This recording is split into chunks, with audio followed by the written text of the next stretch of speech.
వెన్నునొప్పి మనిషిని నిర్వీర్యుని చేస్తుంది. అనేక వందల పని గంటల నాశనానికి వెన్నునొప్పి ఒక కారణం. వెన్నునొప్పి భయంకరమైనటువంటి ఆర్థిక భారాన్ని సైతం మన మీద మోపుతుంది. ఇలాంటి ఈ వెన్నునొప్పిని తగ్గించుకోవాలంటే ఏం చేయాలి? ఈ సమాచారాన్ని ఈ వీడియోలో మనం తెలుసుకోబోతున్నాం.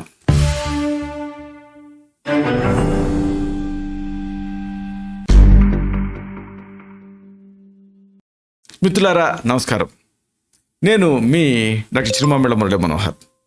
ఈ వీడియోలో మనం తెలుసుకోబోయేది ఇదే. ఎంతోమందిని ఇబ్బంది పెట్టే సమస్య ఈ వెన్నునొప్పి. ఈ వెన్నునొప్పి వేధిస్తుంటే ఏం చేయాలి? దీనికి చక్కని ఆహార పరిష్కారాలని ఈ వీడియోలో మనం తెలుసుకోబోతున్నాం. అంటే ఈ వెన్నునొప్పి నుంచి మీరు బయటపడాలంటే కొన్ని రకాల ఆహార ఔషధాలుగా తినాలి. అప్పుడు మీరు క్రమంగా దీని నుంచి బయటపడతారు. ఆసక్తికరమైన విషయాలు తెలుసుకుందాం. వెన్నునొప్పి నిజానికి చాలా ప్రమాదకరమైంది. అసౌకర్యం మాత్రమే కాదు, దీంతో ఇబ్బందులు కూడా ఉంటాయి. మొదట్లో ఇది వెన్నుకి మాత్రమే పరిమితం అవుతుంది. అయితే దాన్ని తేలిగ్గా తీసుకుంటే, రెక్టిఫై చేసుకోకపోతే క్రమంగా చేతులు కాళ్ళు వీటికి పాకుతుంది. అంటే చేతులు కాళ్ళల్లో తిమ్మిళ్ళు వస్తాయి. అది ప్రమాదకరం, అంటే న్యూరోపతి. ఎక్కువసేపు డెస్క్ దగ్గర కూర్చొని పనిచేసే వాళ్ళలో సాధారణంగా ఈ వెన్నునొప్పి ఇబ్బంది పెడుతూ ఉంటుంది. అలాగే ఎక్కువ బరువులు మోసే వాళ్ళకి, కంటిన్యూస్గా డ్రైవింగ్ చేసే వాళ్ళకి కూడా ఈ సమస్య కామన్గా ఇబ్బంది పెడుతూ ఉంటుంది. ఈ వెన్నునొప్పి రావడానికి ప్రధాన కారణం ఏంటంటే కండరాలు అలసిపోవటం, వాటికి సరైన స్ట్రెంత్ లేకపోవటం. సరైనటువంటి ఎక్సర్సైజ్ చేయకపోతే వెన్నునొప్పి తిరగబెడుతూ ఉంటుంది, పెరిగిపోతూ ఉంటుంది, సర్జరీ వరకు వెళ్తుంది. తీరా అది కూడా సక్సెస్ కాదు, ఎందుకంటే మజిల్స్ కోఆపరేట్ చేయవు కాబట్టి. అంటే ఇది కణజాలాన్ని నాశనం చేసేంత తీవ్ర స్థాయిలో ఇది పరిణమిస్తుంది. కండరాలపైన ఒత్తిడి పెంచుతుంది. ఈ వెన్నునొప్పి వచ్చిన వాళ్ళకి కండరాలు పట్టేసినట్టు అనిపిస్తుంది. నిల్చున్నా కూర్చున్నా ఏ పని చేద్దామన్నా కానీ ఈ నొప్పి కంటిన్యూ అవుతూ ఉంటుంది. క్వాలిటీ ఆఫ్ లైఫ్ని నాశనం చేస్తుంది. ఇలాంటప్పుడు దీన్ని తగ్గించుకోవాలంటే ఏం చేయాలి అంటే చక్కని ఆహార వైద్యాలు ఉన్నాయి. వీటిని తెలుసుకుందాం. ఒక ఆసక్తికరమైనటువంటి ఆహార పదార్థం మన తెలుగు వాళ్ళకి అంతగా తెలియదు, కానీ ఇది సూపర్ బజార్లో దొరుకుతుంది ఈ మధ్య. ఇదే బ్రకోలీ. ఇది అచ్చం మన ఈ క్యాలీఫ్లవర్ లాగే ఉంటుంది, కానీ దానికంటే కొంచెం సుపీరియర్గా ఉంటుంది. దీన్ని వాడుకోవచ్చు. ఇది ఈ వెన్నునొప్పిని తగ్గిస్తుంది, ఎందుకంటే విటమిన్ సి దీంట్లో ఉంటుంది. అలాగే అనేక పోషకాలు ఉంటాయి. దీన్ని తీసుకుంటూ ఉంటే ఈ నొప్పి తగ్గటమే కాదు, త్వరగా కోలుకోవటానికి కూడా ఇది సహాయపడుతుంది. దీన్ని మీరు సూప్ రూపంలో తీసుకోవచ్చు. అలాగే ఇంకొక ఆసక్తికరమైన ఆహార పదార్థం ఏంటంటే డ్రై ఫ్రూట్స్.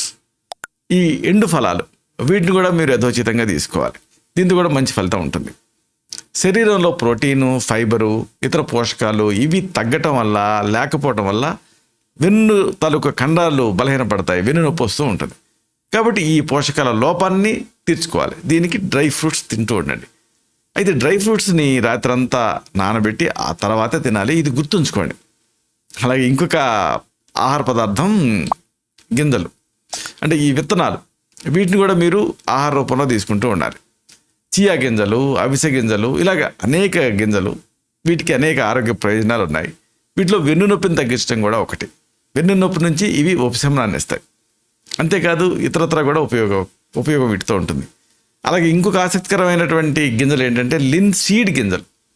వీటిని రాత్రంతా నానబెట్టి ఉదయం పూట ఆ నీళ్ళని తాగితే కూడా మంచి ఫలితం కనిపిస్తుంది. లిన్సీడ్ గింజలు మీకు సూపర్ బజార్లో దొరుకుతాయి. అలాగే ఒకవేళ నాన్ వెజిటేరియన్స్ అయితే ఒక చక్కటి ఆహారం ఉంది. ఇదే చేపలు.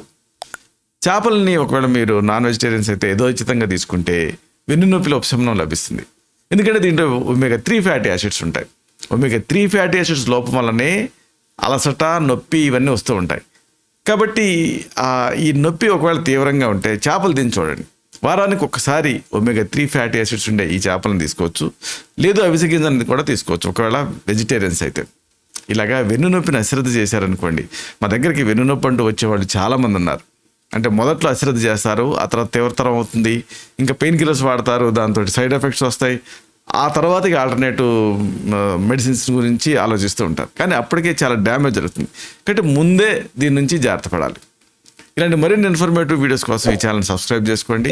అలాగే ఈ వీడియోలు అప్లోడ్ అవుతుందని ఆ విషయం మీకు తెలియడం కోసం బెల్ బటన్ని క్లిక్ చేయండి.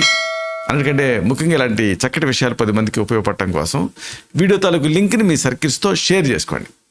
శతం జీవ శరదో వర్ధమానః, శతం హేమంతాన్ శతం వసంతాన్. 100 శరత్తులు, 100 హేమంతాలు, 100 వసంతాలు వర్ధిల్లుతూ జీవించండి. Stay healthy, stay happy, be positive, keep smiling, stay safe. Love you all. Subham.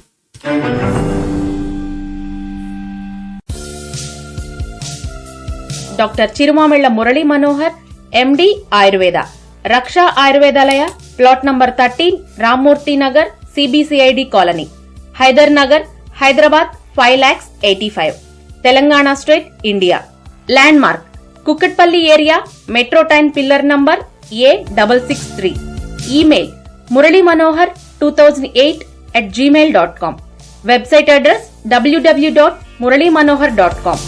Phone numbers 9246575510, 9177445454.